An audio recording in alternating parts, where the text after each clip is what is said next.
Mula sa evening gown hanggang sa swimsuit, nagpatalbugan ang mga kalahok sa Miss Gay Rizal.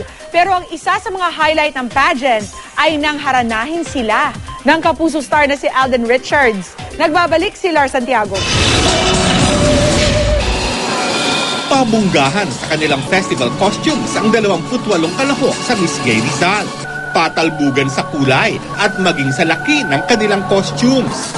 Ang mga contestant, poised pa rin kahit halatang mabigat ang kanilang suot at halos mabunggo ang mga katabi.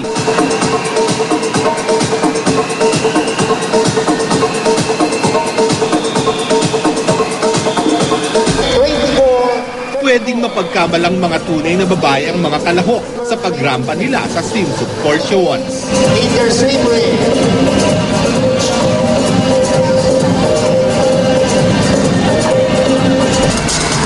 Pagandahan din hanggang sa evening gown segment.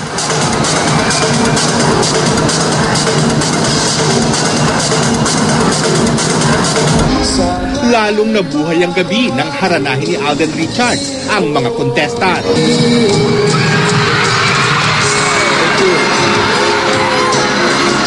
Ako naman po pag yung sa mga when it comes to this kind of pageants, very excited. Ako pa excited kasi parang 'di ba, a whole new bago sa mata, bago sa new experience kasi this is my first time po to serenade Miss Gay pageant. Bawat candidate ay kumatawan sa mga bayang nasasakupan ng Rizal.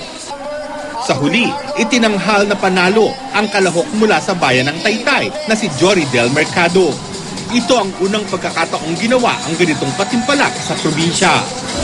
Ang karapatan po ng lahat ay pantay-pantay po. Kaya minarapat po namin na lahat po ng sektor ay mapansin po, no? Dito po sa Rizal, gender sensitive po tayo. So hindi lamang po iilan lang ang ating kinakalinga, kundi lahat po. Lar Santiago, updated sa Showbiz Happening.